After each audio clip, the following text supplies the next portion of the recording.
what is up, guys? It's your boy Sunburnt Speed here. I mean, look at this shit. Can you see it? Alright, you don't give a shit. It's 7.36 gameplay update. Oh my gosh, it's been a really long time since there has not been a letter or a number at the end of the gameplay update.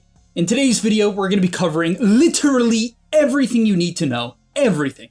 I'm not going to be skipping anything. So strap in. It's not going to be a 37-hour video like Purge might make, but strap in, get your popcorn, and let's get into it. I even took some caffeine to make sure I can get through it, so maybe you guys should as well. Just grief your sleep, who cares? Okay, 7.36, introducing innate abilities. And before I do that, I just want to say, the next two videos on the channel, I'm going to be covering the top 10 innate abilities that they've added and the top 10 most broken heroes or something like that. Maybe it'll be top 5. But yeah, subscribe to the channel. You don't want to miss it. I'm going to be posting so many videos on the new patch because obviously there's going to be a ton to cover. And, you know, I'm a high MMR player, so I have a lot of insight, a lot of things you guys can learn. And let's get into it. Okay, now before we get into the first couple of changes, I just want to quickly say this is not a Game League ad. But basically, I had to cut this video into 2 parts. I know I just said I'm going to do it all in one video, but it's literally like I'm currently like 2 hours in and I'm on M or something like that. So just to get the video out so you guys can start watching, start digesting the info, I'm cutting this up into multiple parts. But let's get into it. Let's enjoy the patch. It is insane, guys. This is Speed from the future. It is insane. Innates are abilities that are present on heroes for the entire game from the very beginning of every match. Every hero has a unique innate, which is insane.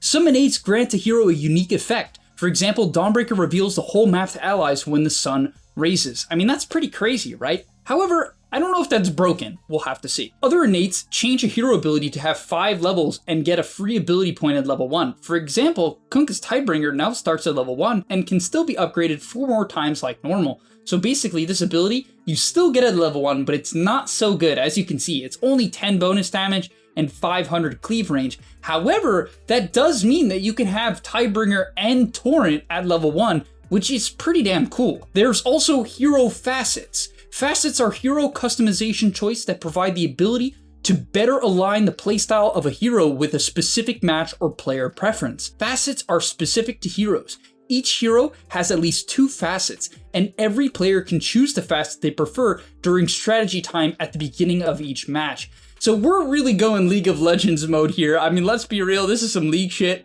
no doubt. But hey, League, as much as you guys might hate me, it's not a terrible game. It's actually quite fun. I'm sure there's some things Dota can steal, which would make Dota a better game. So let's get into it. Viper can choose between adding an AoE burst to poison attack. So reading that one quickly, after poison attack stacks expire, enemies around the target take an additional damage equal to 100% of the magic damage dealt by poison attack, which is a crazy number unless I'm misunderstanding it. That's crazy. And what you have to keep in mind is that means Viper can farm creep waves. That's crazy. The hero sometimes has an issue with that, especially when the W is either not leveled or on cooldown, or increasing defensive buffs while Viper remains in Nether Toxin, which, to be honest, it doesn't sound that good, but it depends how good the numbers are. However, AoE poison attack sounds pretty damn good. Wraith King can choose between summoning skeletons. Can't he usually do that? Oh, I guess that's on his ult. Probably? I don't know. We'll see. Or dealing additional curse damage when attacking. So, okay. Obviously, I think you'd probably prefer the skeletons, but once again, all of it's going to come down to how good the numbers are. I'll obviously have my opinions. I'm going to share those with you.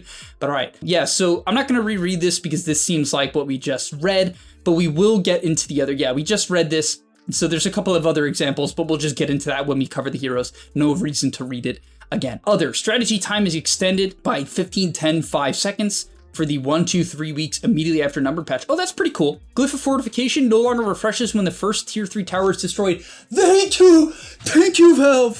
Thank you, Valve, please! Yes! If you don't know what this means, if you killed a tier 3 and it was the first one, it would refresh the glyph, and so it made it really hard to siege late game. Like, it's just way too hard. I kind of wish they made it the tier 2 and tier 1s as well, but whatever. Glyph of Fortification now refreshes when the first melee barracks is destroyed. Oh, interesting.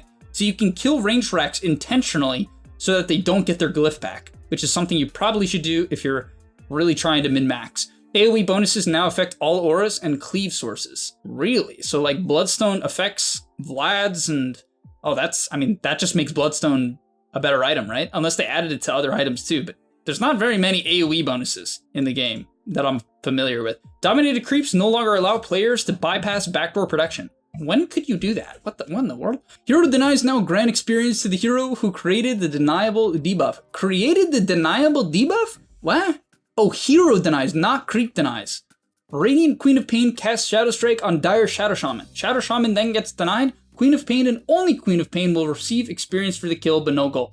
Okay, I actually really like this change because I think denies are really stupid and make certain heroes way worse for like no good reason. For instance, like Dazzle, Poison Touch is just deniable, and if the person gets denied and you lose the kill, it just like griefs the entire lane. And to me, it's really unfun. You outplay the guy, oh, he got denied, 50-50, denied. What can you do? It's still, you lose the gold, but at least you get the XP. Mana bars are always visible for enemies. Whoa. Oh, that's a big change. It's way easier to see if someone's out of mana or not. And that's really huge for like something like Anti-Mage. It's going to be 10 times easier to track who you should, well, you don't even have to track. Just see who you should ult. Found and buff grants couriers haste movement. Okay, so they get to you faster now. I think that's good. I think couriers are a little slow. I kind of prefer that. Plus, it makes Monkey King not be able to snipe them. If courier has no items, pressing the deliver courier button sends the courier back home. Okay. Mana cost reduction effects no longer work on abilities that drain mana over time. What a weird change. So something like Pulse Nova, like Leshrac, just can't use Fairy's Trinket? Like, what? What a weird change. Why would they do this? Is this just some... Yeah, why would they do that? That's like so odd. What was that supposed to prevent? I guess we'll figure out. Maybe.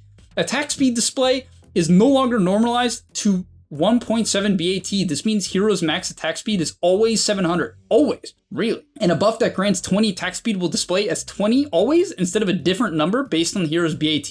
No actual gameplay change, just a display change. Oh, that makes sense. I see what they're saying. Okay, they didn't change BAT. They just make it easier to understand like how much attack speed you have in like the display bar.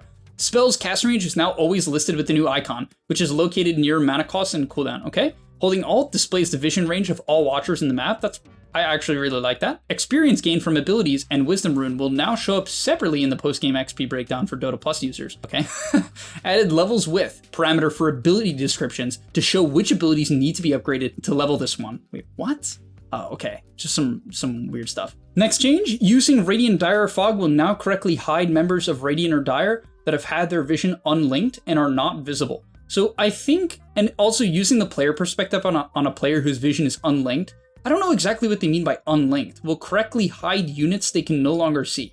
I'm not exactly sure what they mean by this. I think it's something tied to like clicking the hero icon, you could see what items they had and what level they were.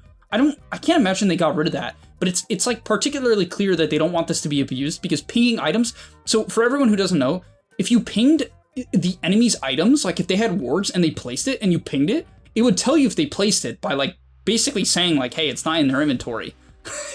And so now you can't do that. Pinging items of enemies that can't be seen currently no longer reveals information on whether those items were consumed or not, which is a huge change. I mean, it was so abusable for support players. There's a few ability draft changes, but I'm not going to read those only because I don't think the majority of people play ability draft, but if you're into that, go check that out. All right, let's get into items. Roshan's Banner, item reworked, now grants invulnerability to all allied lane creeps in a radius. Whoa. Okay, effect radius decreased from 750 to 600. Creeps lose banner effect once they leave the radius. Banner duration is only 2 minutes. Melee hero attacks now deal 2 times damage to banner. And cast range is no longer global. Okay, so the concept is that you're going to place this down when you're about to siege a tower so that the creeps cannot die. And it also will stop Glyph from killing the waves. So the main concept of Banner is now going to be to use it when the enemy glyphs. So this is another nerf to Glyph, which I love because Glyph, in my opinion, was way too strong and slowed down a game and made it way too hard to go high ground because you could Glyph to kill the wave. Now if you have Banner, because you won Roshan, you can place it down and stop your creep wave dying to Glyph, which is really, really nice, and that is how that should be used. Dragonlance can no longer be disassembled. Okay, that hurts like only a few heroes. But all right, Eternal Shroud is 100 gold more expensive. It's probably still broken. Orchid Malevolence was bugged. Okay. Maelstrom, slight nerf. Again, this item has been nerfed twice in a row. Octarine, a little bit of nerfs to health and damage, not terrible. Sange is now 100 gold more expensive. No longer provides 20% status resist, provides 20% slow resist. Damn! That is not even close to as good. That is not even as close to as good. All right. Well, you probably shouldn't prioritize Sange nearly as much now. That is way worse. And I'm talking way worse. They also nerfed Yasha, And they also nerfed Kaya, which means Sanjin Yasha and Sanjin Kaya are 10 times worse and probably should not be purchased. Same thing with Halberd is also nerfed. I guess it's cheaper. No, total cost unchanged. It's not. Okay, Manta, a little bit worse. Wow, they're really trying to nerf these items. Damn. Meteor Hammer, 100 gold cheaper, but this item still sucks. Yes, Sanjin Yasha worse. Sanjin Kaya way worse. Oh, whoa. Yasha Kaya, an item no one buys, now provides 25% cast speed bonus. Cast speed bonus. Okay. Oh, I see. Okay. So what they did is they nerfed these items' costs, but Sanjin Yasha gives slow resistance, which is frankly not that useful. I mean, it's good in some... It's situationally good and can be purchased in games where they have a lot of slows, but generally it's not good. Cast speed bonus is interesting for some heroes, I guess, but generally doesn't seem very good. Unless I'm misunderstanding, it just doesn't seem very good. However, this one seems really good, and this is why I think they nerfed. You know how earlier in the patch notes, guys, it basically said that like Leshrac Pulse Nova can't use this? This is why, because Kaya Sanj would be broken on Lesh and it would be broken on Storm. And so they just basically said, hey, you can use this. Which is like really stupid in my opinion, because I don't know, it's like a weird workaround. It's not stupid. No, it's not stupid. You know what? It's cool. 25% mana cost and mana loss reduction, which is a ton. So this makes certain heroes just be able to cast way more abilities. However, Sanj is just not nearly as good, but the best of the three seems to be Kaya and Sanj, and it definitely will be purchased on certain heroes. However, it's not nearly as good on Lesh or Storm. Wind Waker, they nerfed the cooldown a bit, that's fine, seemed a little bit too good late game. Ogre Seal Totem flop now plays a flail animation when the hero is jumping. Okay, sure. So not a lot of item changes, just kind of fine tuning. Eternal Shroud still broken, nothing crazy. However, they really nerfed Sanjin Yasha, but Radiance was left alone, which is kind of interesting. Okay, oh boys, strap in boys, strap in, it's time to go. Man, I'm gonna take a sip real quick on my pre-workout, let's get into it. It's 9 p.m. and I'm drinking. Let's do it, boys, all right. Curse of Avernus, base damage decreased by 6 on Abaddon, which is insane. Font of Avernus, this is his innate ability, new innate ability, passive, can't be leveled up. Abaddon has 10% faster respawn time. Okay, all right. I mean, it makes sense. Every time a unit dies, okay, so these are the facets, you get to choose one or the other. Every time a unit dies within 900 range of Abaddon, all of his cooldowns are reduced by 0.2. Dying heroes reduce cooldowns by 4, whoa. So if you happen to get kills, you can just spam your shit.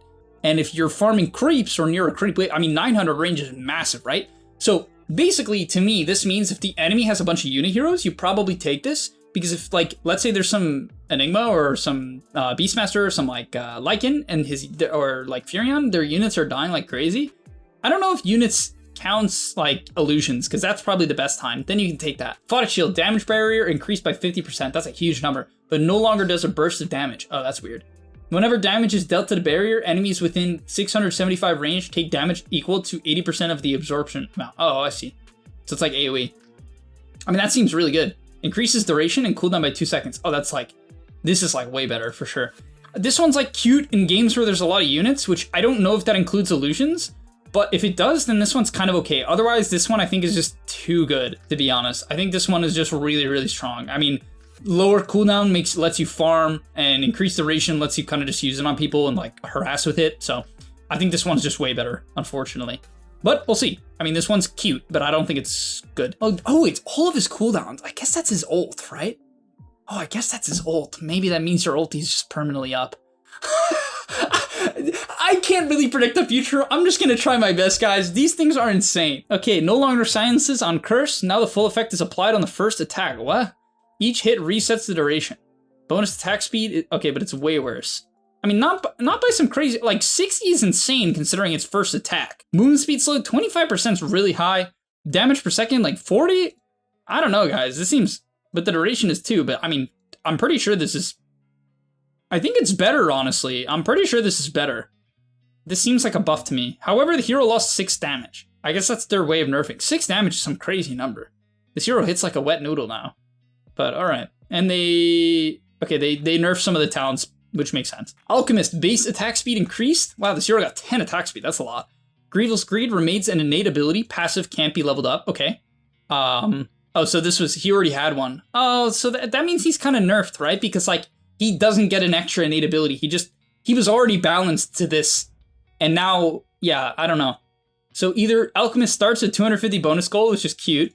Now decreases Berserk Potion cooldown by 50%, that's his shard. And Unstable Concoction by 30% for the duration of Chemical Rage. They don't seem too good. Seed Money is cute, and I think that's what people will try. I mean, Berserk Potion is strong, guys, but it means you have to buy your shard, which you don't really want to do that early. Unstable Concoction cooldown is like cute, but once again, it's only during your ult, which I don't think is good enough. I mean, they gave him 10 attack speed, but like, he didn't get an extra innate passive. I don't know, I don't think Alk is going to be very good. And then they changed this a bit. Now he reduces attack damage, so he's better at manning up. But that's if they're not BKB'd. So, not going to lie, I don't think Alchemist is going to be that good. I don't think an extra 250 gold is going to break the hero. But it does mean that he can just have, like, it does mean that he just has, like, 10 attack speed and some crazy starting items. So maybe that's just good enough. People will try it. I don't know, though. I don't think it's going to be one of the better ones. Death Rhyme. New innate ability, passive, can't be leveled up. Ancient Apparition's ability now apply frost stacks. Okay, so his ability applies stacks that deal 10 damage per second and 1.5 movement speed slow for each stack on the enemy. Okay, it doesn't say for how long? How do you not say it for how long? How do you not say for how long? Whatever. I have no idea if it's good. It just doesn't say for how long. Each stack also reduces target strength by, wow, improves with Ice Blast level. Ice Blast level? What do you mean Ice Blast level? How would it improve with Ice Blast only has 3 points. How could it have? Oh, because it starts at 0.5. I'm like really stupid. Never mind. It makes complete sense. All right, death deals. This could be insane with the Ags, no, right? Did they nerf Ags? Because the Ags makes this like 0-second cooldown, so what? Because then you're reducing strength for every time you hit them. That seems like obscenely broken. I don't know, this might be like broken, to be honest, if you're like core AA or something. Deals Death Rhyme to all enemies within 400 radius from target. Okay, so basically this helps you farm. So, I mean, I don't know, if you like take this, no, but then you don't get this. I don't know which one's better, honestly. They both seem, this one seems like it could be broken with the Ags. Okay, Cold Feet no longer deals damage on its own, now applies stacks. Oh, just bonus stacks. Stacks are dispelled when leaving the break area. Oh, okay, wow, so this hero is like really weird. Oh, this is so weird. Break distance is bigger, stun duration is better, no longer deals damage, now applies stacks to the target in its area of effect. Stacks are dispelled when leaving the area. Oh, I see. Okay, that's why they didn't say the number. That makes a lot of sense. You know what? Valve is so smart. They are so smart. The Chilling Touch applies 2 stacks for 4 seconds. So, but yeah, so if you buy Ags, you can just kind of cook, no? Okay, so I think the cook is going to be this plus Ags. You should try Core AA, guys. It's going to be really interesting. Animage. Mana Break is now innate. Okay, so he can have blink and Mana Break. Can be leveled up with skill points. Mana burn per hit rescaled.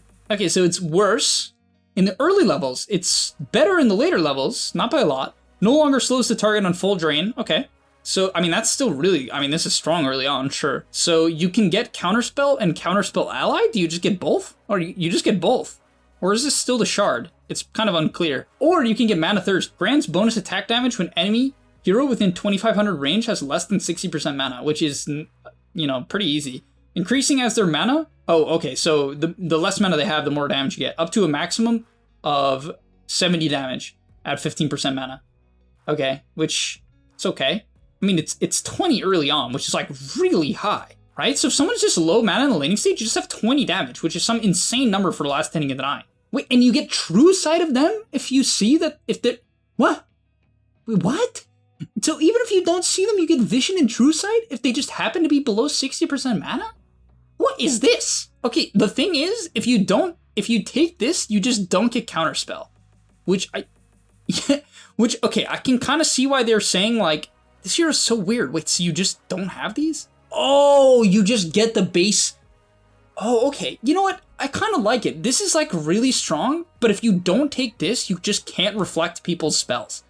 Which is, like, very important for modern day AM to have impact, you know, like being able to reflect shit. If you just see that he has Mana Thirst, all of a sudden, Shaman, just hex him. It's not getting reflected. So this seems kind of broken, and I think it's what people will try at first, but AM's going to be really interesting. I think he might be broken, to be honest. We'll have to see. They also nerfed his Ags, which, okay, is probably a good way to balance him. Arc Warden ability effects no longer depend on the side Arc Warden plays for. Okay. Upon activating any rune, gain the regeneration rune buff for 4 seconds. Any rune! Okay.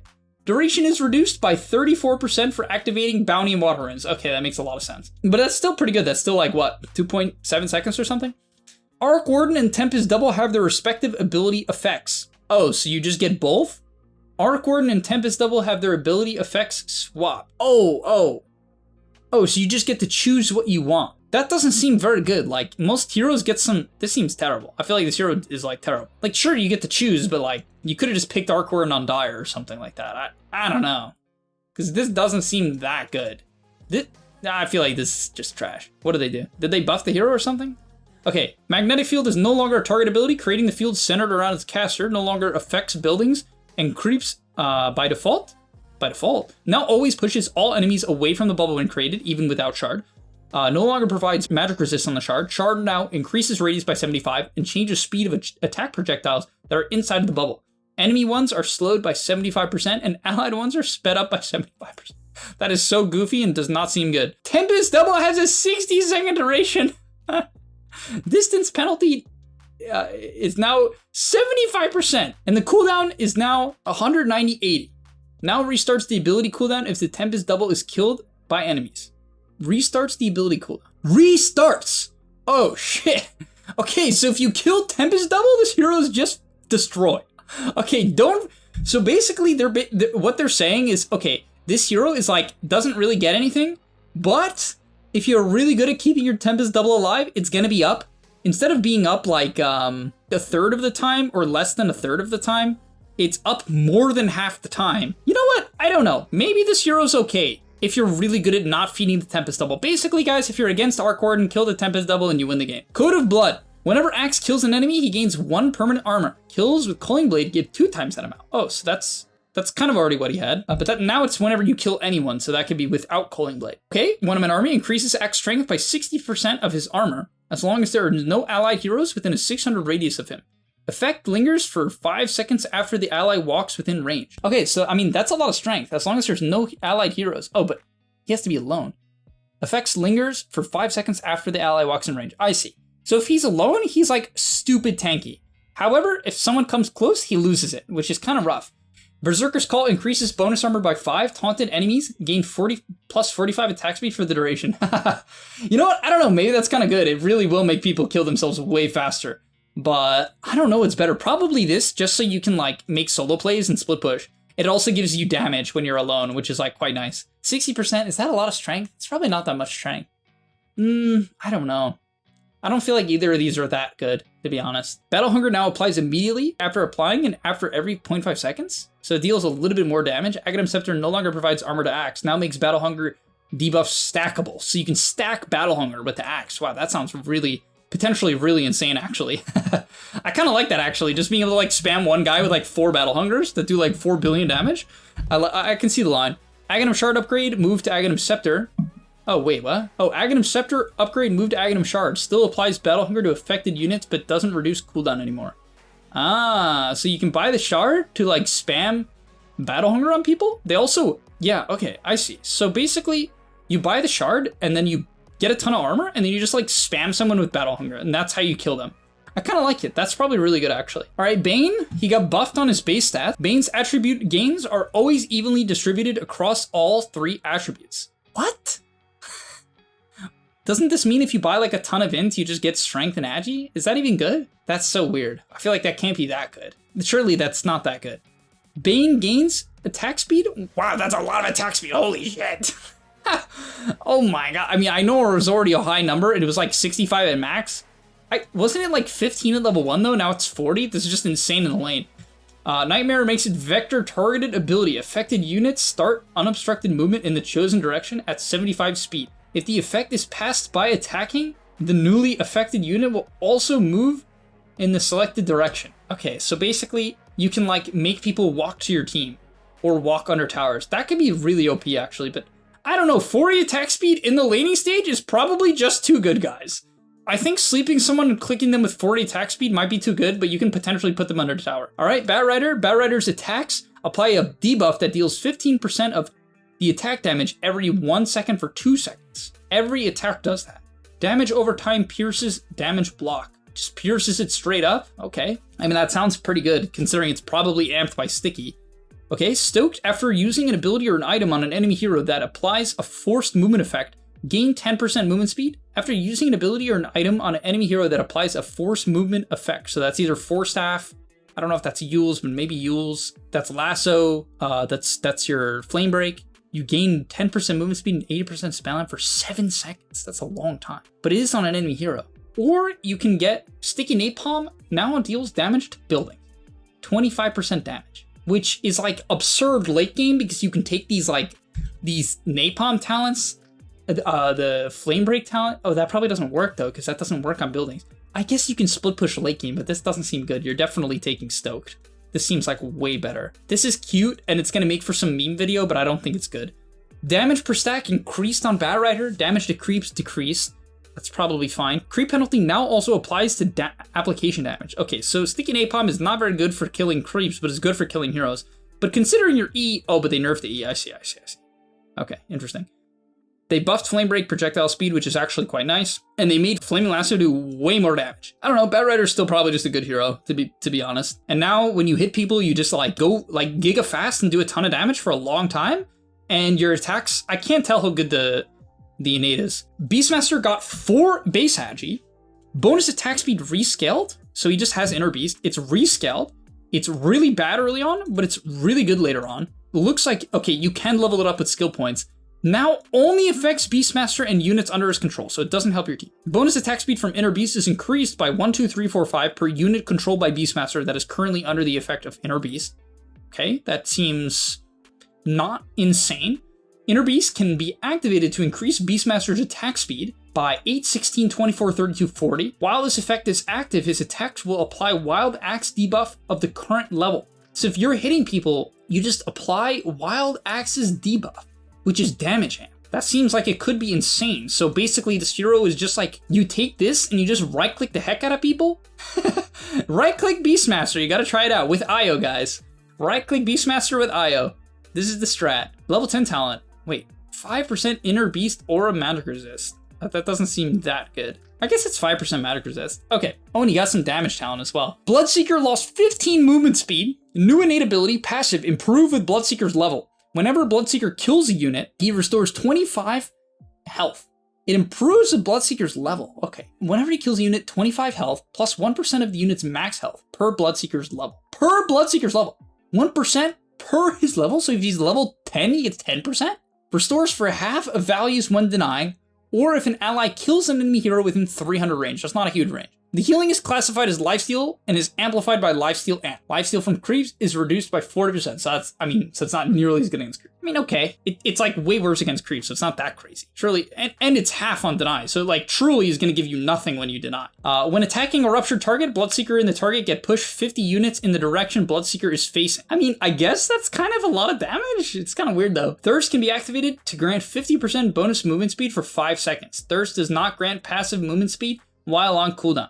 Oh, it doesn't grant passive movement speed while on cooldown though. So you get like a huge buff and then you're like cucked for a while for like 10 seconds. I don't know what you take. These are both kind of weird. Aghanim Shard heal damage was slightly buffed. No longer has a max HP threshold and starts at 100%. Starts at 100%. Max Thirst move speed decreased from 16, 24, 32, 40 to 10, 20, 30, 40. Healing on kills moved to innate ability. So no longer has max HP threshold and starts at 100%? Wait, so you just always get this? What? Is that why they nerfed his base movement speed? Doesn't this mean he's like way faster now? I don't know, this one's so weird. All right, next up we got Bounty Hunter. When getting a kill or assist on an enemy with a kill streak, Bounty Hunter gains 10% extra gold. That seems like really terrible. The shuriken damages and slows all units it passes through. What do you mean? All units it passes through? Oh, I see. So if you throw it at someone I see. So you can like farm creep waves of shuriken. Ah, so it gives the hero an ability to push waves. That's pretty cool. I actually really like that. Gives Bounty the ability to push waves. Very interesting. That's cool. I like that. And then with Ags, maybe you can one-shot the waves, right? So maybe Ags Bounty Hunter with through and through is going to be OP. Bounty Hunter steals, and maybe that's why they kind of gave him this shit innate ability, because like, you don't want him to be broken. Bounty Hunter steals 4, 8, 12, 16 gold every time he targets a hero with a spell. Value depends on the current level of track. Okay, so that's what? Shuriken and track? So you can like spam track someone to steal their gold? I'm pretty sure you just take this shuriken toss. I mean, you can steal a ton of gold, but this is just too good, I think. I think you max Q, you play around your Ags, and you farm at this. It's just too good. Damage on shuriken. Oh, and they buffed the shuriken too. Yeah, they definitely buffed the shuriken. They nerfed it a little bit early on, but I mean, 65 mana, whatever. You can use it to push waves, secure the range crate, blah, blah, blah. And it does much more damage at max, and that's really good for the Ags. No longer grants damage to shuriken toss. I see. No longer provides critical strike on attack. Now increases damage taken by the target. All damage taken by anyone? 20%?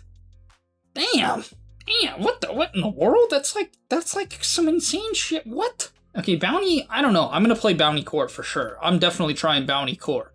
Okay. They like sort of nerfed his 25 talent, but fine. Drunken Brawler is innate. Oh, what in the world? Earth Brawler armor, so kind of the same on the Earth Brawler. The evasion is a little bit worse. The crit multiplier is about the same. It can be leveled. Void Brawler is about the same. So it's kind of the same spell, and it's just innate, which seems really good.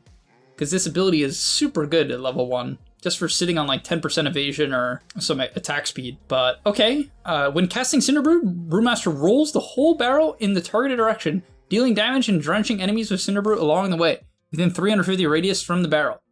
It's already AoE though. Enemies hit by the 75 range wide barrel take physical damage, and it already rolls for a distance of 950 and then explodes, drenching all enemies. And that doesn't seem too good, to be honest. When brewed up, Brewmaster moves with varying amounts of movement speed, altering between 20% slower and 50% faster. Oh, it's back to this. I remember when this was in the game. Doesn't the wind already give movement speed? I don't know, this barrel doesn't seem that good, to be honest. It seems kind of like a joke, but I mean, it lets you, does it give you brewed up though? Because it applies, no, but it's when casting Cinderbrew. I don't know, this doesn't seem that good. I could be wrong, but I'm pretty sure you just take like the bonus movement speed because yeah, it makes you go slower, but it primarily makes you go faster. And now, because this is innate, you just get to have like, you just have Drunken Brawler and you get to take like one of your nukes, which is insanely good. So they're kind of nerfing these abilities level 1 because they're afraid of them being too strong. Can now be ignited only for magical and pure damage. Physical damage spells will not ignite the target. That is so weird. I hate when they do stuff like that. It's like too hard for most players to like know that. But whatever. They nerfed the Green Panda a little bit. They heavy nerfed the lift on the Wind Panda at level 1. They nerfed Wind Panda. Oh my god, what in the world? Oh. Brewlings no longer have any movement, cooldown, or casting penalties. I don't even know what that means. Bristleback, base damage decreased by 8. Warpath is innate. Okay, damage per stack rescaled from 5, 15, 20 to... Okay, so you just get 5 damage every time you cast Quill, but you have 8 less damage. Movement speed per stack is 0% at level 1. That seems like it's good like they did that. But you can just skill this ability, and at level 2, like if you just skill this shit, you just get 15 damage every time you Quill, which is some insane number. Some of these passives might just be broken, like AMs and Bristles in the laning stage might just be too good. It lasts for super long, 12 seconds, and the max stacks is fine. It scales totally normal. Okay, this is kind of insane. Increases attack speed per stack. Wow, per stack. Oh, but damage per stack decreased from 5, 15, 20, 25 to 5 at all levels. Why would you ever take that? Like, I know this is some obscene amount of attack speed, but like, you're losing out on some unheavenly amount of damage. Why would you do that? Oh, but you might have to like grief your Bristleback. What in the world is this hero? So you either get more armor reduction, but not by that much. I mean, I guess it's a ton at level 1, to be honest, and you get more stacks. Oh, plus, oh, I see, but this is a good thing because like any ability gives you damage. Instead of Quill Spray, you shoot Viscous Nasal Goo in a 900 radius whenever the damage threshold is. But then you don't shoot Quill Spray, so like you have to grief yourself and this is so weird. I don't know. I honestly don't know. I don't know. I think this one might be better. And you just apply this really OP goo in the early levels. Like level 1, you just have like Giga Goo. Every single time you goo someone in the lane, it's just, I think you just take the right one, honestly, guys, and just goo people at level 1. I'm not kidding. You just destroy them. Like, just take goo. It costs, did they increase the mana cost? No. Dude, guys, just take this one and take goo. I'm pretty sure it's going to be insane. Okay, Broodmother, Silken Bola, ability replaced with incapacitating bite. So we're back. We're back to that. Whenever Broodmother kills a unit, she and all other units under her control in a 600 radius receive a fully stackable buff that heals them for 4% of the victim's health each second for 3 seconds, so 12% of their health. The healing is classified as lifesteal and can be amped, and it's much less from creeps. Spin web. Enemies within the web have their health regen reduced by 10, 15, 20, 25%. Okay. Ally bonuses applies bonuses to all spiderlings under Broodmother's control in an 800 radius. Oh, you can give your spiderlings insatiable hunger. I don't know what's better. Neither of them seem that good. Applies bonuses because it's like lifesteal and damage amp, but the spiderlings, I don't know, maybe it is good. I guess we'll see. Okay. So, and it's the same ability. Movement speed bonus no longer decrease with units' current health. No longer provides HP regen. Yeesh. This hero just like can't heal. Oh, right. It's a passive now. Your healing's a passive. I forgot. So you just heal by getting last hits. New basic ability. On attack, Broodmother applies a slow.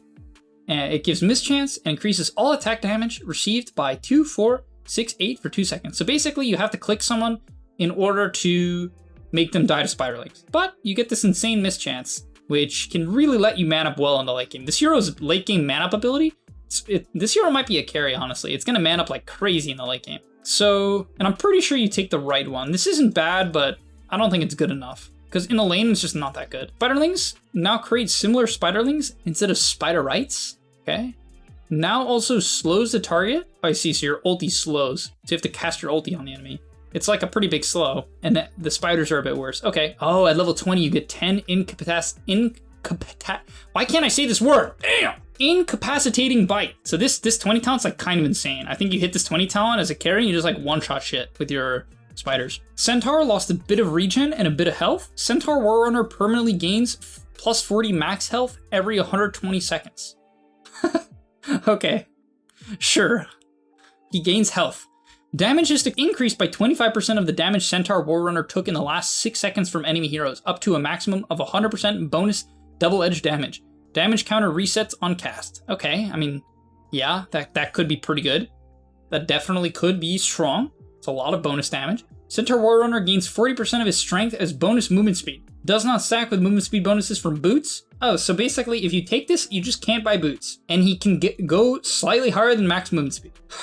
Okay, I don't know how much movement speed this gives you, but like maybe you take this and you just get to rush bigger items. But honestly, this double edge seems really good. Like damage is increased by 20, like, I don't know, both could be really good. Stampede is a bit worse. Now grants invulnerability to the mounted target. Invulnerability? So they just can't take damage? What? So is Hitch Ride just broken? What? Maybe Centaur Axe is just like the most broken thing in the game now. Invulnerable. What do you mean invulnerable? Whenever illusions of Chaos Knight are created, there's a 50% chance that an additional 1 illusion will spawn. I mean, that's just like insane.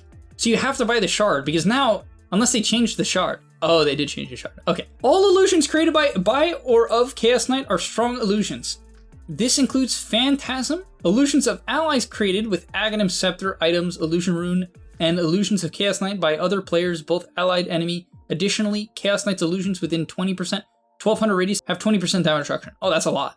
Okay, this one just seems good, right? It makes your Mantas also not be able to die. So like it makes Manta style CK pretty OP because you can't kill them with like mana drain and shit. And they have more. Okay, so this one's really good. Reality Rift adds an equal chance to apply either break, not this shit, not Pango passive, or disarm or nothing to the enemy target. This debuff lasts for 50% of the armor reduction duration. That is so clowny. I don't know. I hate this. I don't like this one. Just take the left one. This is so clowny. It's so clowny. And bad. Just take the one on the left. The one on the left is like really good. Max damage on the stun is way higher later on. Aghanim Shard no longer decreases cast range. Aghanim Shard illusions deal 30% less damage. Yeah, they kind of had to do that. Because I was going to say the shard's like OP otherwise. It's probably still good, honestly. You should probably buy the shard now with this like innate thing. Wait, illusions from this ability are no longer strong? Okay, you have to take.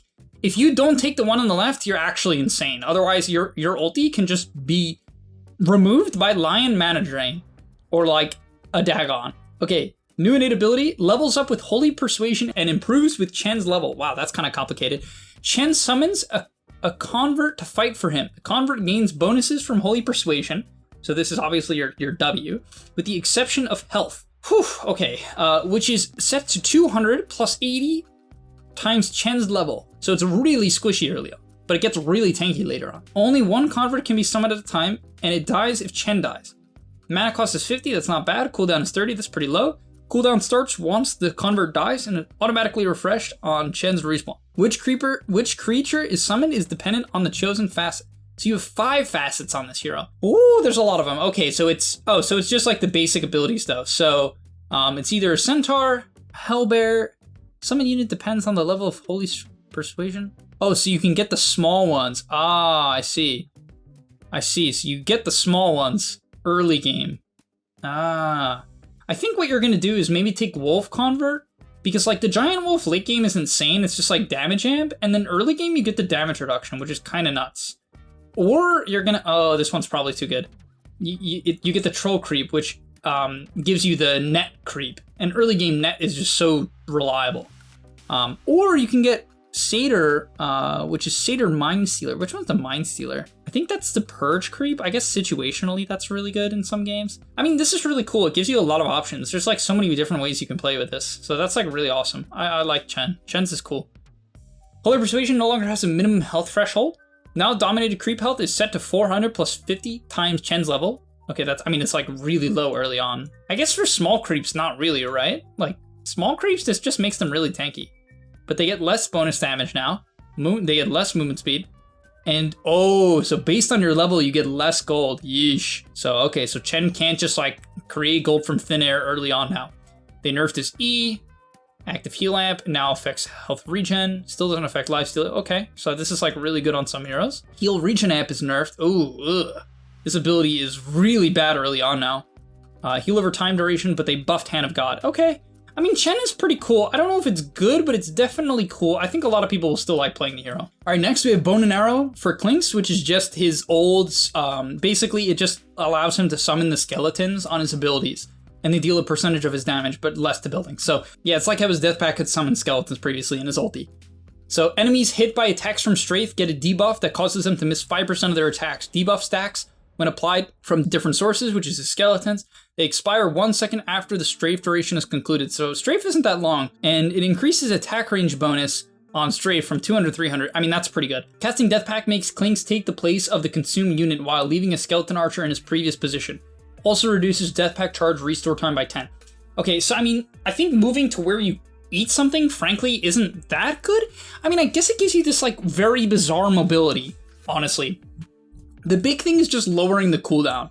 I mean, this does seem pretty good. It lets you man up and it gives you bonus attack range. I don't know, both are pretty good. This one's mainly good because of the restore time. Strafe, attack speed multiplier for skeletons rescaled, so it's just better now, generally. And the mana cost is better. And the cast range on Death Pack. So, I mean, Klinks is probably just a solid hero. Now, I think Klinks is definitely solid. Outgoing damage is increased by 0.3% per point of armor. So every 3 armor, you get 1% damage, approximately. Which kind of is a lot, right? So if you have 30 armor, you just get like 10-ish% damage amp. I mean, 30 armor is kind of a lot, but it's doable, and 10% damage amp is a lot. So I don't know. I don't think this is that good, but it's not that good, but it's all right. Hook shot. If the hook hits an ally to pull into, cooldown is reduced by 75%, and stun damage radius is increased from 175 to 300. Oh, so you can hook allies to have like this really low cooldown hook shot. You can also just use it to get around the map, because 75% is insane. Cogs are formed in a radius increased by 115. Cogs have a smaller trigger radius, but they can affect enemies inside, pushing them towards the center. Oh shit. So like, can some melee heroes just knock it out or something like that? So you just get bounced around cogs. I mean, this might be pretty good. I don't know. I mean, both seem quite potentially good. No longer provides a magic damage barrier to allies. Power cogs are not destroyed by Clockwork's attacks and are pushed instead up to 1,000 distance. So you can just punch cogs at people. Isn't that like OP? What? You can just punch cogs at people and burn their mana. That's like absurd. I'm gonna do that. I'm just gonna load into the lane, skill cogs, and just start punching them at people. Oh, but they're not pushed. I don't know how fast they're pushed. I don't know, that's like so funny to me. Crystal Maiden has no base regen. Crystal Maiden has 50% mana regen amplification. Okay, sure, that's a lot. Arcane Aura increases Crystal Maiden's cast range by quite a lot and provides AoE bonus. That's solid. This is like really strong. Every time Crystal Maiden casts a spell, allied heroes within Aura's close radius receive 10, 15, 20, 25% of mana spent. Wow. I mean, both of these are wonderful. Both of these are really great. There's a lot of combos, but I think the one on the left, unfortunately, is just too consistent. Maybe if you're laning with some Bristleback, you can take this, but it's not that good of a number. I think you take the one on the left on CM. No longer has bonus duration on non-ancient creeps. Now deals 4 times damage to non-ancient creeps. Oh, so you can just kill them faster? But does it kill them fully? I don't know. Self bonus factor for mana regen removed. Crystal Maiden receives close mana regen bonus, which is also amplified by the innate ability. Sure. No longer grants armor. Wow. So they kind of, I don't know, like, if she can farm a lot with, I don't know if this one-shots the creeps. If it does, then CM's good because you can just farm, like, really fast. But, I mean, the thing is, it's like, the ulti doesn't make you tanky anymore. Yeah, I don't know. You can aim the shard now, too, which is kind of cool. Definitely kind of cool. Darkseer. Darkseer's intelligence cannot be lower than either his strength or agility. If any of these attributes is higher, he gains intelligence to match them. Wow. I mean, that's kind of OP, right? Because this hero, oh no, this hero is a universal hero. So it's not that OP, but I mean, basically it just gives you the ability to buy a ton of strength or agility, either one. Like you can just all in on strength and it just gives you a ton of int, which is super nice. So you just buy bracers in the laning stage. Oh, but the hero has so much int gain. So the reason why it's not OP is this hero has so much int. It's like the highest int gain hero in the game or highest base int, something like that. And so I don't think this is that OP, but it does give you some cool angles late game. Darkseer gains 0.5 attack speed per each point of intelligence. Wow, that's pretty cool, especially in the lane. You attack her really quick. Base movement speed decreased to 275. Darkseer gains 8% of the movement speed of all heroes within 900 radius. What in the world? So if you're close to people, you just go really fast. You just be haste movement speed in team fights constantly, right? You're definitely going to be haste. Both are pretty cool. Shard got slightly buffed. Ion Shell slight buff. Okay, nothing crazy. Whenever a hero ability makes Dark Willow untargetable or hidden, she gains 100% health regen and 100% mana regen while in that state. What abilities do that? ODW, like Astral. What abilities do this? This is like so weird. While in Shadow Realm, Dark Willow emits a 600 radius aura that increases damage that she deals to enemies affected by up to 25%. Damage scales based on how long she remains under the effect of Shadow Realm. So the later, the more damage does. I mean, that's like a lot of damage, right? 25% damage amp on Bedlam or something like that? I mean, this is kind of crazy if you're trying to solo kill people. Creates 4 additional brambles on the outer ring that last 50% less. Enemies rooted by any bramble take 10% more spell damage. What? Creates 4 additional brambles on the outer ring. This ability, I don't know. I mean, both of these seem kind of broken. Or like really good. Curse Crown, backswing is better, cooldown is better, so they buff that. They buff the radius on Terrorize by a ton. I mean, I think Willow's gonna be kind of OP, I'm not gonna lie. I think Willow might be broken. Yeah, I think Willow's gonna be a top hero, that's my guess. When the sun rises, Dawnbreaker gradually reveals the entire map to allies over 4 seconds. Fog of War returns in 1 second after that. Whenever the sun rises. I mean, that's very uncommon, but sure, it gives a lot of vision, right? But it's like super infrequent. It's cool, but it's so infrequent compared to some other innates that are just constantly good. Whenever Dawnbreaker hits a target with a powered up luminosity, she decreases the cooldowns of all of her abilities, not items, by 1 second. Hits target by, so if you hit multiple targets, do you get even more CDR? I don't know. I can't tell if this is good. It's probably good if like, if it counts if you hit a lot of units. Whenever the hammer is on the ground and emits a weaker pulsing effect of Solar Guardian and a 200 AoE around it, its efficiency is reduced by 50%, increases the duration that the hammer can remain stationary to 4 seconds. So you can just throw this shit on the ground to like heal? Do you need a point and ulti for this to work though? I can't tell. This is like weird. It's kind of I feel like you can just use it to like giga heal yourself, right? Fix the bug that prevented swipe down from being applied to creeps. Healing now affects Dawnbreaker herself if she is in the target area of effect. Can now be cast when Celestial Hammer is out, forcing the hammer to return when the spell is cast. Okay, that's kind of cool. Dazzle's ability apply Weave to both allies and enemies they affect, increasing armor and reducing enemy armor. Multiple instances of this effect stack. It's 8 seconds and armor change, 1 per stack. Each stack has independent duration, so you just get armor reduction at all points in the game, and you can reapply. Nothal Boon. Whenever Dazzle overheals himself or an ally, it grants the hero a physical damage barrier equal to the amount overhealed for 10 seconds. If the target already has a larger barrier from Nothal Boon, it will be refreshed instead of being added onto. What is the max amount? Is there no max amount? What in the world? This seems like insane, right? Like, isn't this just insane? Can't you just like give someone some 3k damage barrier from Hags healing them on neutrals? Every 4 times Dazzle attacks a target affected by Poison Touch, the target takes a burst of additional damage and prompts additional Poison Touch projectiles to fire at enemies within 450 AoE to the target. The amount of additional units affected is equal to the Poison Touch number of targets. Both of these seem like really broken. I don't know. Both of these seem like absolutely insane. Does it reapply? Does it put a second poison touch on the person you're attacking as well? Or just the people around them? Okay, no longer applies armor gain loss on its own. That makes sense. Death Prophet, Witchcraft. Okay, we're back to this. This is such an old thing. Death Prophet, occult knowledge deepens with experience, gaining 0.5% movement speed per level and reducing cooldowns of ability by 0.5% per level. So at level 10, you get 5% damage reduction, cooldown reduction, and 5% movement speed, which, I mean, it's okay. It's not bad. It's all right. Applies movement speed slow affected units by, okay, so just it's like a slight buff to the unit. It doesn't really seem like they care about this one because this is like insane. This is like they put so much effort into this that they want you to take it. So they gave, whenever a hero dies, Death Prophet traps their spirit as a charge for later use. The effect both applies to enemies within 2,000 range. Allies and enemies can be disabled by break to prevent Death Prophet from gaining charges. Whenever a hero dies. Oh, any hero, allies and enemies. Casting Exorcism consumes all spirit collector charges to replace one standard spirit per charge with spirits of fallen heroes. That deals 75, 80, okay, depending on the level. If any hero is killed during Exorcism, their spirit will instantly replace a standard spirit if possible. So these things do like some ungodly amount of damage. I mean, you can, this is like kind of insane. It does sound quite good. If people just die, your ulti just does some insane amount of damage. However, this got nerfed, no longer grants passive movement speed, so that's a nerf. Okay, I mean, they changed the 10 talent to attack speed, which kind of is bad, but they nerfed some of the talents. Okay, nothing crazy. She has a 50 Cryptsworn damage talent? What in the world? That is so bizarre. Okay, Disruptor. Whenever Disruptor takes more than 250 damage from enemies within 400 range, all nearby units are pushed to a 400 unit distance from Disruptor. The cooldown is 4 seconds. Damage counter resets within...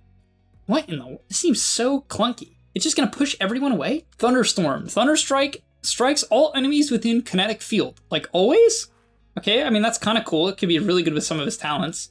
Replaces kinetic field with kinetic fence. Spell is vector targeted, creates a single flat wall. The wall is created after a 0.75 formation delay and has a duration of... Okay. Has 2 charges, so it's like really low cooldown, right? Like really low cooldown, so you can just like spam the heck out of this thing. However, it has like no synergy with your ult, right? No longer has kinetic field interactions by default. Aghanim Shard bonus range decreased from 800 to 400. Bonus strikes down from 2 to 1. Shard duration on ground from 7 to 5. Probably still not terrible, honestly, but max damage on glimpse is generally worse. Cooldown on kinetic field is worse. I don't know which one you take. I mean, some of the potential of like trapping people in Thunderstrike, in kinetic field with the talents is OP, but this fence, the problem with this fence thing is it has no synergy with the Ags, and has no synergy with the ult in general, so kind of weird. These are just like weird in general. This one's interesting, because it lets you farm, or something like that. Doom lost some base damage, gained a bit of base HP regen, gained some strength gain. Doom deals 10% bonus attack damage to enemies whose level is lower than him, okay? I mean, it's attack damage. It's attack damage. I mean, that doesn't seem that good for Doom, right? Devour replaces 70-second cooldown with 2 charges with 90-second restore time. Stolen creep abilities are upgraded by 1 level. Oh, I see. So it makes the stolen creeps better. I mean, basically it means like when you're dying with Devour, it's good, but it overall makes the ability worse, right? Because like, if you're good about using Devour, then this is a nerf. However, do you start with 2 charges? Because then it's probably just better. Items sell back. What?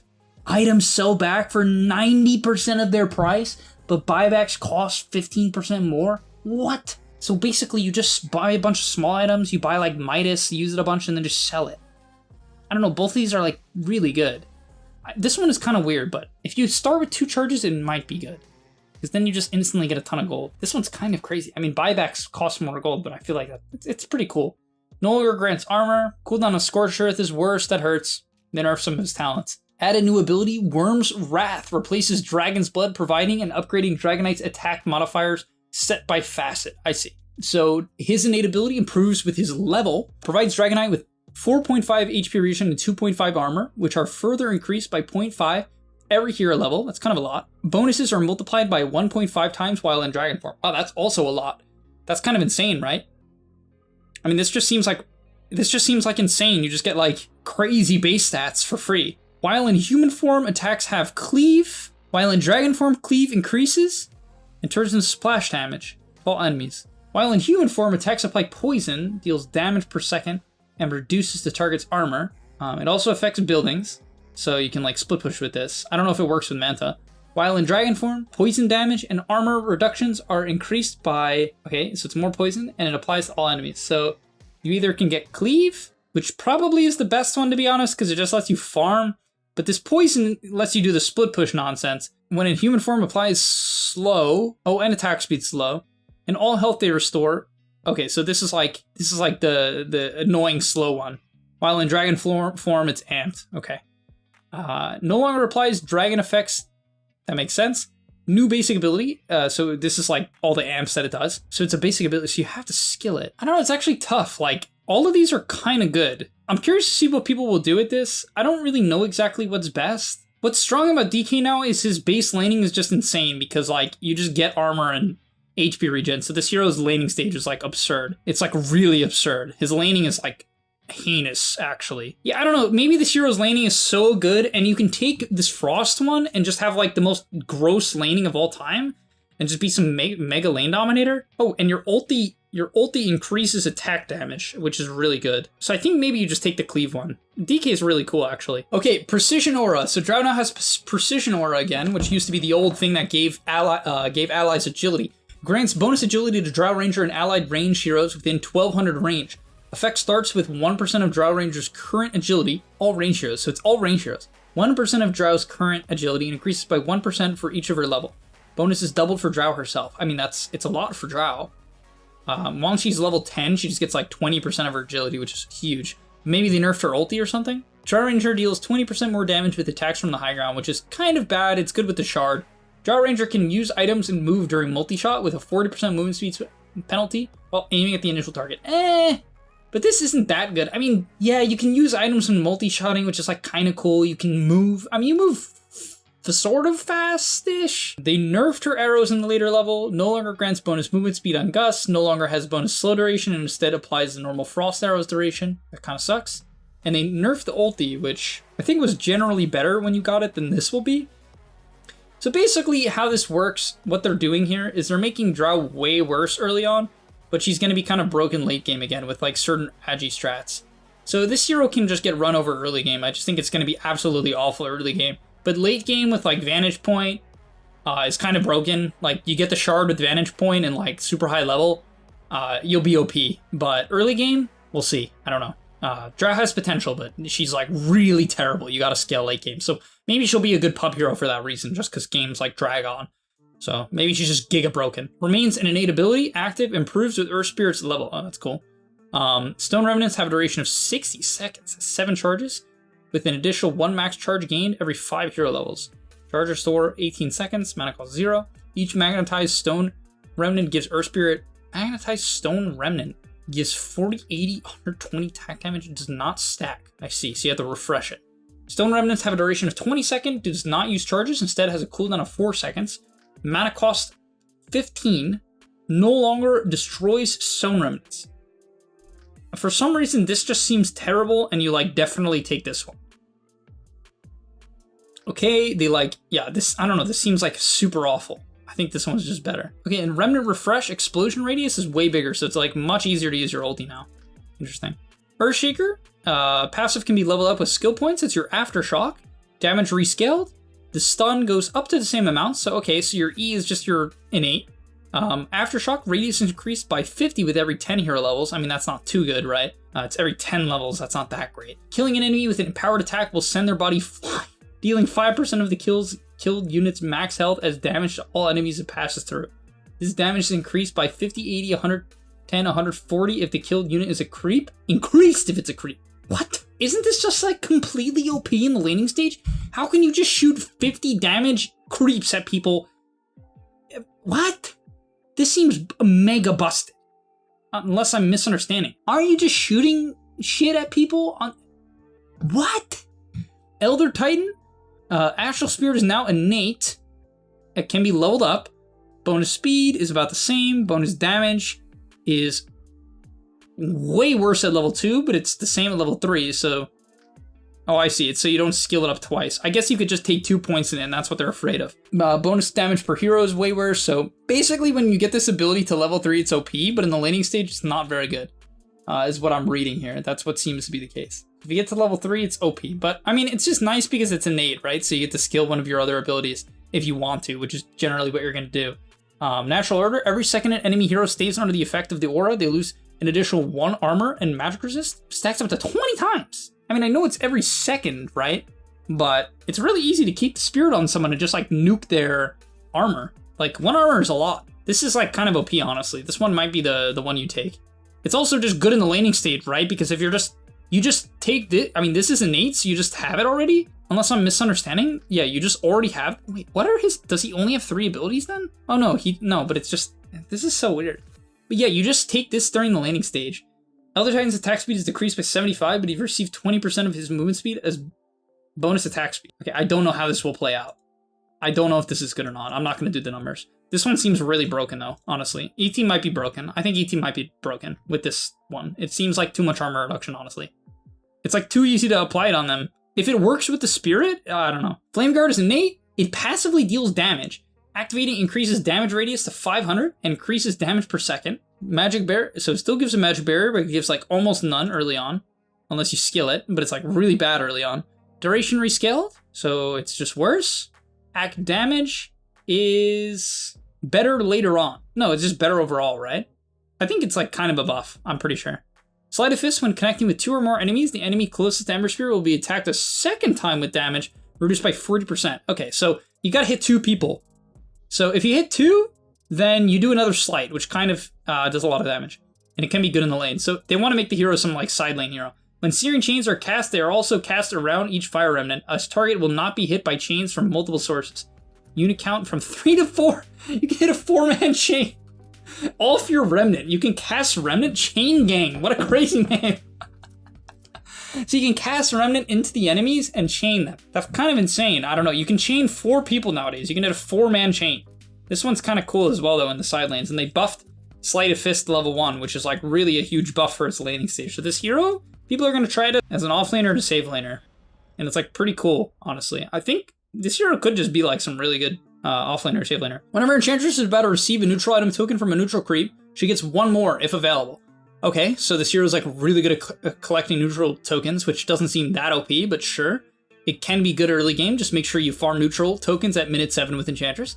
Whenever Enchantress takes more than 250 damage from enemy heroes, 1 wisp appeals to heal her for 4 seconds. Can't have more than 4 overprotective wisps at a time. Enchantress gains additional attack range when attacking enchanted enemy heroes. Cast range increased. Oh wow, the Giga. Oh, this Spellbound is like OP actually. What in the world? This is so broken. I mean, they're both really good, honestly. I don't know, Ench might be OP. And like even this, I don't know, if you're good about getting neutral items in minute 7, you just speed up your team's neutral item production really quickly. And you just like hand one to your safe laner or something. Unless it sends it to base, but this is insane. 200 attack range when attacking enchanted heroes and you have 850 cast range? What in the world? What in the world? This is OP. No longer deals damage per second to heroes. Enchantress receives 50% of the experience bounty of the enchanted creep. Really? Enchanted a neutral creep is now guaranteed to drop a neutral token if available. What? Creep bonus health decreased. What? 50% of the experience bonus of the enchanted creep. What is Valve doing? Are you stupid? This hero is gonna be broken as freak. What? What? I mean, I know this hero is a bad pub hero, but holy what in the world am I looking at? It's gonna hit minute 7, you're just gonna instantly give yourself a Siege of Serenity in one of your carry. Like, no problem, no variance. That's OP in of itself. It's guaranteed. You get this giga attack range, or you can be unkillable. Dude, Ench is, I don't know. This is like insane. This is insane. I know it doesn't do damage, but whatever. Like, I know it's the creep is a bit worse, but like you get 50% of the XP, which is so nice. I don't know, dude. I might be on crack, but that seems OP. Allies near Enigma have damage reduction bonus that gradually increases with proximity to Enigma. Effect starts with 0% at 500 distance and increases up to 50% at 200 distance. Okay. So if you're just close to Enigma, you're just really tanky or something. Enemies in a 600 radius have 15% movement speed slow while moving away from Enigma. That's a lot. So if you're running away from this guy in a 600 radius in the laning stage, you just like can't get away. I mean, it's like really good early on. Whenever Enigma takes more than 350 damage from any source, he spawns an Eidolon next to him. These Eidolons have 50% reduced gold and experience bounty. This seems like super terrible, to be honest. It's like funny if you get really tanky or whatever, you can explode and make a bunch of children, but this one is definitely just like better. I don't think either of them are that good, but this one's better. Mana Cross on Midnight Pulse is a bit worse. They buff the Ags. Okay, sure. Faceless Void gains some Agi. That's always good for these Agi carries. It makes a difference. Enemy levels up with Chrono. Okay, his Innate levels up with Chrono. Enemy attack projectiles are slow when they fly near Faceless Void. Affects projectiles even if Faceless Void isn't the target. What? The radius is 500. What the heck is this? I mean, it definitely might give you the chance to not get hit by certain things. It's going to make dodging stuff with Manta really hard. I mean, really hard, but really, it's going to make it easy once you get good at it, but hard until you get good at it. Faceless Void is guaranteed to backtrack any damage for 1 second after casting Time Walk. Nah, what are you doing? What are you doing? Dude, what? 1 second? What? That is so stupid. Please remove that. This is so dumb. This ability is like a 6-second cooldown. Why would you get... I would understand if it's like 0.5 seconds, maybe. Replaces Chronosphere with new ability Time Zone. Creates a blister in space-time, altering movement, attack, cast, projectile, and turn rate speed of all units inside. Allies have increased speed and enemies have decreased. It doesn't pierce debuff immunity. So they lose a lot of attack speed, a lot of movement speed, a lot of cast speed, a lot of turn speed, a lot of projectile speed. And it lasts for a really long time, but the cooldown is giga long. Can't imagine this is better than Chrono. I like really can't. It's cool. I mean, the radius is huge. It's 800 radius, guys. Maybe it's good. It's really big radius. I don't know. It's huge. That's what she said. Okay. Mana cost increased on time dilation. Grimstroke. Adds an effect to Grimstroke's attacks that cause enemy heroes to leave a trail of ink behind them for 4 seconds, gaining a vision over them, but not over their surroundings. Okay, so you can like track people, kind of. It's like sort of not good. Adds the new ink explosion sub-ability, allowing Grimstroke to manually trigger ink swell. Buff duration is 4 seconds. So they nerfed the ability? They just nerfed this hero? Makes ability vector target to curve ink path trajectory. Increases bonus damage per target from, okay. So you can like curve this to do a lot of damage to people. I don't know which one's better. Probably this one so you can like proc it when you want and like the shard is still good. This one's cool, but I think you have to take this still. I feel like they just nerfed Grim and he didn't need to get nerfed. That's what it looks like to me. Gyrocopter can disassemble most items at all times and sell any recipe he has for a full cost. But he can't do it with Dragonlance because that item isn't disassemblable now. That's what the patch notes were. He can disassemble most items at all time and sell any recipe he has. What is this good on? What is this good for? Midas? Am I gonna buy Midas on Gyro and just sell the recipe for 1,500 gold when I don't want it anymore? Is that what I'm doing? Midas Gyro? What else is this good on? Like, what has a really expensive recipe besides Midas? Shop. Secondary strikes. Decreases strike interval to 0.8 seconds. Enemy hero gets hit. Another cooldown missile is called that tracks the target. Has a 200 impact radius centered around them and deals 50% of damage. I mean, that's kind of good. Each hero may only have 1 tracking missile per attack. I mean, this does a lot of damage. Like, I don't know, maybe it's good. Every successful hit increases Gyrocopter's movement speed by 1, 2, 3, 4. Buff duration 4 seconds. Each hit refreshes the duration. That's a lot of movement speed. And this has slow resistance. Oh, it doesn't have slow resistance. Okay. This seems really good. You're going to go like haste movement speed. I'm pretty sure you just... I don't know how good this one is. I can't exactly tell, but I think 0.8 might be good. I don't know what it was previously, though. This 0.8 doesn't seem that short. Homing missile damage at level 10? And you're just going to take health. I might as Gyrocopter. I can't get over that. Hoodwink passively now has a 15, 20, 25, 30%. Oh wait, maybe you can disassemble Dragonlance still. Because of like, oh, maybe you can disassemble Dragonlance. Yeah, you probably can. Hoodwink levels up with Sharpshooter, passively has a chance to redirect attacks into a tree within units, destroying it. Okay, that doesn't seem that good. That seems, I mean, she's like really hard to kill or whatever, but while Scurry is active, Hoodwink gains attack and cast range, so that's the old Scurry. Did they just, oh, is this just a nerf to the hero? If there are no available targets to bounce, Acorn Shot will look for a tree within its search radius instead. Bouncing off a tree sets the remaining number of bounces to 1. That sounds terrible. You definitely take this. But they nerfed this. I mean, this hero got like nothing, I'm pretty sure. I'm pretty sure this hero's just... I think Hoodwink was maybe too good. It's like a Team Falcons nerf or some shit. I don't know. It doesn't provide evasion near trees either. This hero's just got Giga Nerf. Why? It wasn't that good. I thought it was good, but it wasn't that good. Huskar doesn't have mana. Mana cost of items and abilities are converted into health costs, which are considered as magical damage and can be reduced with mana resistance. Okay. It's like so weird. It's like so odd. Okay, I don't know. Spills Huskar blood in 500 units around the target, applying its movement speed and attack speed slow to all units. That doesn't seem that good. Heals all Huskar ally units within 400 units. That's kind of small. From the target for 100% of the damage health. Both of these don't seem that good. I mean, this one's like kind of cool, but I don't think it's good. No longer disarms enemies. Now silences. Okay, so this hero is good at killing mobility heroes now, but it's bad at manning up. Mana cost replaced with health cost on the Q, and the cast point. Oh wow, it's like super hard to cast this shit. So it's like hard to silence people because it has a cast point. This doesn't seem that good. I mean, it's an AoE silence, which is like nice. Maybe you're gonna buy a blink or whatever, but I don't know. Your burning spear makes you take more damage. You get more magic resist now, and magic resistance during the leap. Huskar doesn't seem like he got that much, to be honest. New innate ability, passive, can't be leveled up. When Evoker denies a lane creep, he gets 15% of the experience. Oh shit! Smurfs, go crazy! Go crazy, Smurfs! If you go 4 for 4 wave 1, it's just GG. This hero should just sit in the lane and AFK deny. Do not rotate, just AFK deny. Passively adds a debuff to Invoker's attacks that deals damage. Wex grants passive attack speed. Active orbs grant no additional bonus damages, so okay, so it's not that much attack speed. Passively grants damage.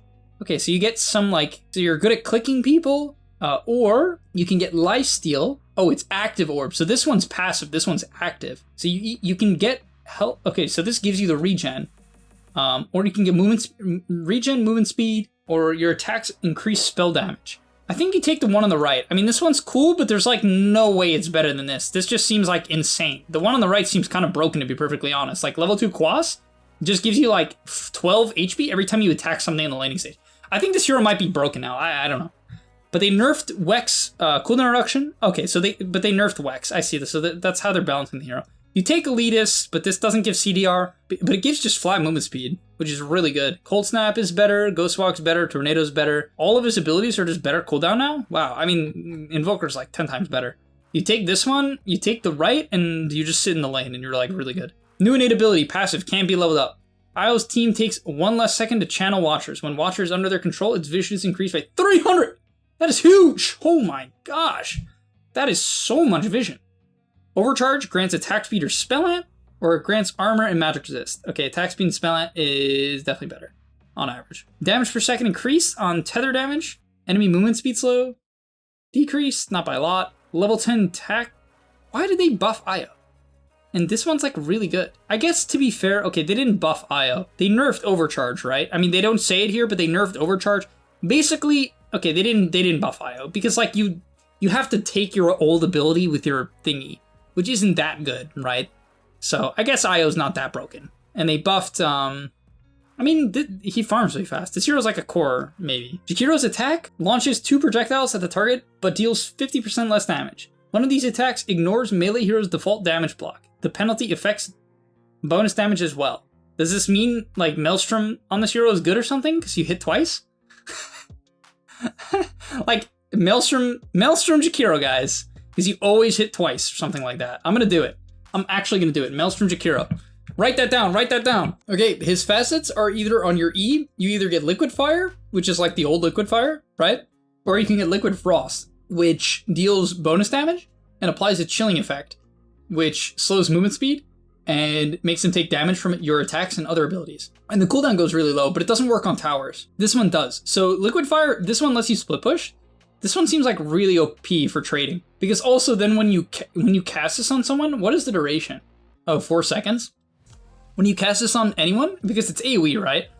You just get this bonus damage, which is really good. I don't know, both seem really strong. It's hard to say. Cast range on Dual Breath is much better now. Cast range on Ice Path is worse, but the formation delay is better, so it's a bit easier to use. Yeah, and they nerfed the LT. Okay, Juggernaut now deals 10% more damage to targets that are facing him. Damage bonus is always applied during Omnislash.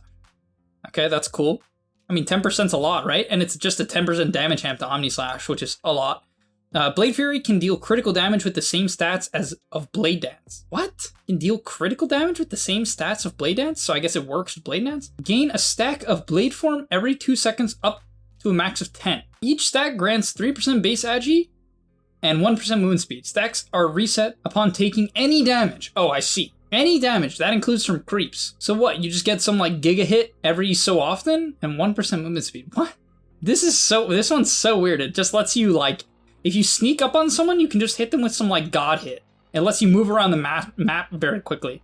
But it takes a long time to come online. I don't know which one's better. It's probably this. This one's cool though, but it's just weird. Oh, but it has a 3-second linger. So maybe this one is OP, honestly. A 3-second linger is pretty freaking good. This is probably better. Now, Blade Fury applies a strong dispel when it ends. That's insane. Crit chance is way better on Blade Dance. However, the critical damage is way worse. It's more consistent, but it's worse early on. And bonus damage on Omni Slash is a little bit worse. Okay. Allies within 900 range of Keeper of the Light have 15% more max mana. I mean, that's kind of cool. Solar Bind, granted by Spirit Form when Facet is picked. Magic reduction scales per level. Aghanim Shard replaces cooldown with 2 charges. Okay, so I mean that's pretty nice, but it's much worse early on, right? It's almost half the damage, which is kind of rough. Or you can get Recall. Teleportation delay. The cooldown is 21, 18, 15, which isn't terrible. Teleportation delay from 4 to 654. So it's way better. Recall now increases the target's movement speed by 12, 16, 20% for 4 seconds, which is a lot if the TP is successful. Both Coddle and the target receive this buff once again. It just straight up gives it to them, and then you get it again when they TP to you. Movement speed buff isn't removed if the teleportation was interrupted by taking player-based damage. Oh, so it just gives flat movement speed. Can now be alt-casted, teleport Keeper of the Light to the selected target. In this case, Keeper of the Light will get the initial movement speed bonus. Teleportation is interrupted if the Coddle takes player-based damage. Aghanim Shard gets 2 charges. I don't know. This is like some support Coddle, and then this is just like a much nerfed version of the old one. Aghanim Shard now increases Spirit Form Illuminate heal by 30%. I mean, that's a lot. I don't know how I feel about Coddle. I feel like neither of these can be that good. Early game recall is cool or whatever, but like you're gonna recall? I don't know. I can't see this being good. A little bit of strength nerf to Kunkka.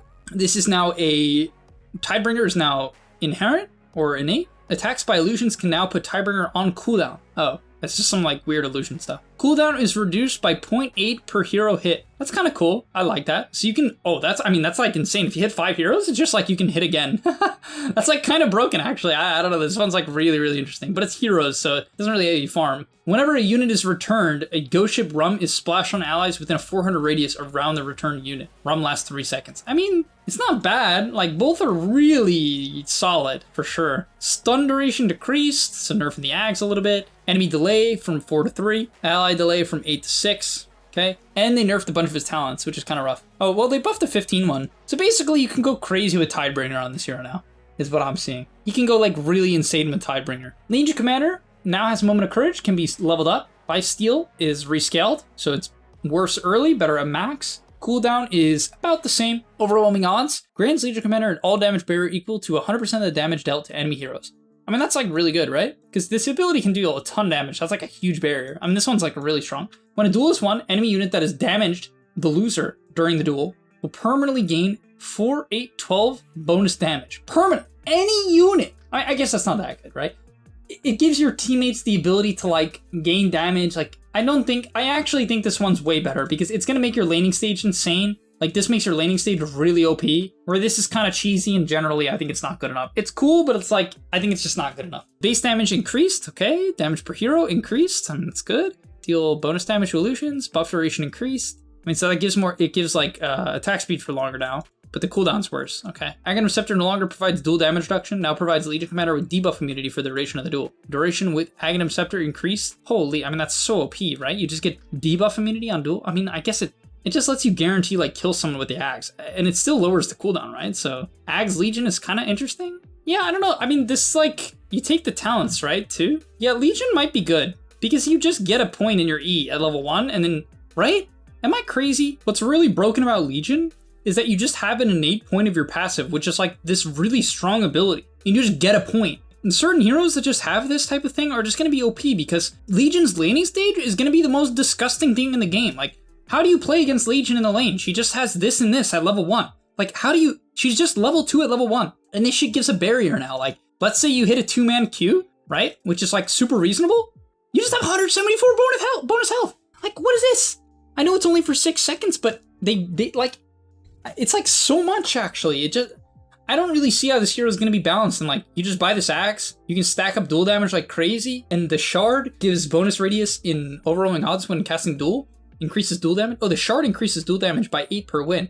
So you buy the shard because it makes the Q better. I don't know, like, I don't see how Legion won't be OP. Leshrac lost a ton of base stats, but he gained some base armor. Area of effect for Leshrac spells increases by 0.5 for each point of intelligence. Oh gosh, that could be insane though. Area of effect by 0.5? Is that good?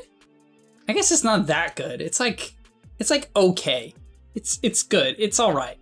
Leshrac attacks restore mana equal to 10, 15, 18, 22% of the damage dealt. It improves with Pulse Nova damage. Only restores mana when attacking units that have mana. Okay, so it just doesn't work against like lane creeps. It works against range creeps. And Diabolic Edict has 40 explosions that are applied over 10 seconds and can damage buildings. Oh, I see. Okay, or you can make your Edict do a lot of burst damage. I mean, surely you take this one so you can like heal your mana and you can kill buildings. Like, this is like terrible. Okay, so they nerfed the radius of Split Earth. They nerfed the radius of Edict. They nerfed the radius of the E, and they nerfed the radius of the ult. So I guess that's just because like your base int gives you that radius. Death Charge passive can't be leveled up. Lich's max mana regen is 0. Max mana regen is 0. Whenever any unit dies nearby, Lich restores a portion of his max mana. Dying heroes restore a bigger portion. Works with deaths of both allies, enemies, and neutrals. Lich can regenerate mana only under effect of a fountain. So this hero can just like spam spells because always gonna get the effect in the laning stage. So every single wave gives you 20% of your max mana. Isn't that just broken? This seems like really broken. If the orb fails, Chain Frost, if the orb fails to find a new target to pounce into, instead circles the previous target, waiting up to 2.5, 3.5, 4.5 for a valid target to come into range. This may happen multiple times per cast. This is like potentially insane. It just makes this ability better. It just makes it hard to like mess up essentially. Grants additional bounces to Chain Frost and extends the duration of Frost Shield when those abilities kill enemies. Killing a creep extends the duration by 1, while killing enemy hero extends it by 4. Whoa. Killing a creep adds 1 bounce, while killing a hero adds 3 bounces. I don't know which one's better. I mean, they're both kind of good. This one's like kind of insane. Killing a creep? I guess it has to kill it though. It's kind of odd. And they made Frost Blast better. They made Frost Shield feel better. No longer requires Atom Scepter to use ability while channeling. Oh my god, what? Dude, Lich is insane. No longer requires Ags to use other abilities while channeling Sinister Gaze. So you can stun someone and then put down your shard, ulti them, Q them, and W, all while stunning them. Dude, Lich is broken. Lich is broken. Lich is broken. Lich is broken.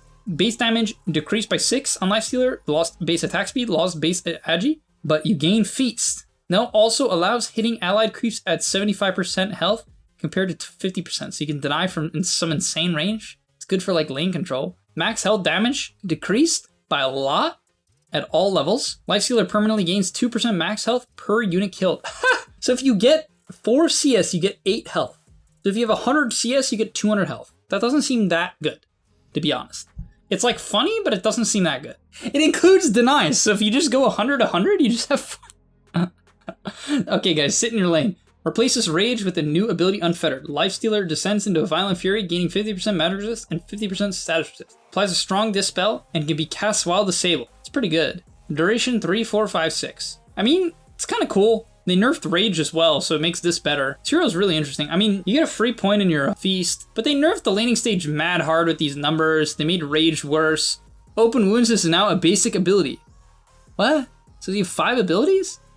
What? Okay, so I guess he has 5 abilities, right? Lifesteal decreased, cooldown increased, cast range increased, so he just has open wounds now. Ghoul Frenzy doesn't slow. Now passively grants movement speed bonus to Lifestealer. I mean, that's actually way better than Rage, I think. Now upgradable with a Shard. Explosion applies a 50% duration. Open wounds, okay, that's not that good. I mean, this hero's like really weird. Attack speed bonus per stack rescaled. So it's, oh, because it's innate. I mean, that makes sense, right? These innate abilities just seem like they're kind of OP. I don't know, because it just gives you 2 abilities at level 1 and like 3 at level 2, you know? It just seems kind of insane sometimes. Supercharges Lina, giving her 12 Fury stacks for 5 seconds.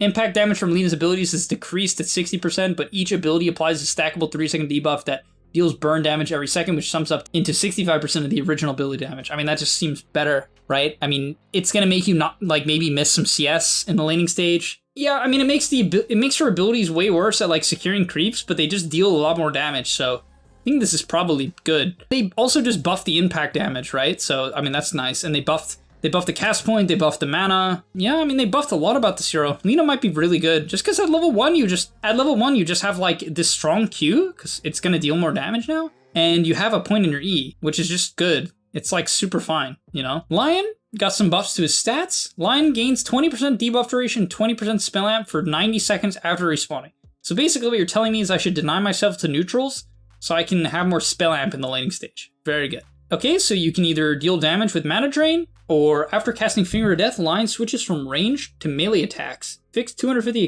attack range, and gains 40 plus 30 damage per stack for 20 seconds. What? Per stack of what? Enemies killed within 3 seconds of being punched will add Finger of Death stacks. Attacks during melee buff also have 50% cleave damage. I can't tell if this is good or not. I mean, this one's like really good though. Oh, it's not really good. It's like okay. No, it's not that good. I mean, this is like a nerf to Lion. I don't know, Lion's just like bad again. I'm pretty sure Lion's just terrible. Even though this seems like it might be good, I'm pretty sure this hero's just terrible. Summon Spirit Bear now is innate. Active, can be leveled up with skill points. Okay, so you just get a bear level 1, but you have to be careful because you might feed a ton of gold because it's like some really squishy bear, right? So sure, you have an innate bear, but it's really, really, really squishy. Spirit Link shared armor is increased by 25%. Lone Druid's attacks heal Spirit Bear as well as the other way around. Oh, that's nice. So you can actually heal the bear. You used to not be able to do that. Transforms Lone Druid, providing him with bonus armor, increased health, and improved versions of Entangling Claws and Demolish. Spirit Breaker attacks heal Lone Druid, but not the other way around. Transforms the Spirit Bear, increases in armor, reducing its BAT by 0.1 and granting...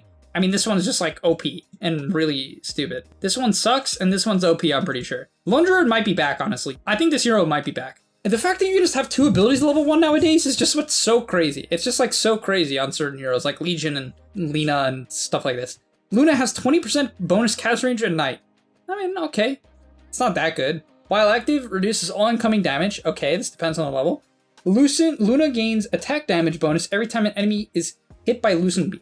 This includes Lucent Beams created by Eclipse, okay? Those provide 50% less damage. While active, bounces decreased from... okay, so you lost bounces. Pretty hardcore. Now can be activated without Aghanim Shard. Damage on collision is 20% of Luna's attack damage. That's not that good. Glaive's count decreased from 4 to 3. Duration is unchanged. Cooldown is 30. Aghanim Shard now increases rotating glaive count by 1 and damage on collision by 20. So you just don't buy the shard, I'm pretty sure. Night vision increased early on. I don't know, I think you take this one, I guess, just because it's like a lot of bonus damage during your ult. But I mean, this is also... no, maybe not, because 25% damage reduction is just good. It's like almost too good. But I think this is like overall pretty hard Luna nerfs. Oh, and they like griefed the hell out of her talents. Oh, Luna's just terrible now. Why did they do that? Luna's just awful, I'm pretty sure. Unless I'm misunderstanding something. New innate ability, passive. Lycan deals 2% extra damage to neutral creeps per hero level. Okay. So he's really good at killing creeps. I mean, because at level 10, that's just 20% extra damage. I mean, it's kind of insane, honestly. Oh, it's neutral creeps. It doesn't work with his units? All right. Movement and critical strike bonuses are also applied to all units under Lycan's control. Enemy heroes killed by Lycan and his units, and extends shapeshift duration by 5 seconds. Okay. Replaces wolves with spirit wolves. They are invulnerable, uncontrollable, and cannot attack. Each wolf buffs Lycan, providing 50, 100, 150, 200 health, and 8, 14, 20, 26 attack damage. Decreases duration from 50 to 25, mana cost from 110, 115, 120, 125, 130. So the mana cost is way better and does not affect wolves from Aghanim Shard. Okay, they're uncontrollable, so they just sit next to you. I mean, it's a lot of attack damage. I don't know, it's kind of interesting. This lets you do right-click Lycan, especially with this change, you farm really fast. This lets you go do the old build. I don't know which one's better. They both seem really good, to be honest. They both seem quite strong, so I'm not sure. They both seem...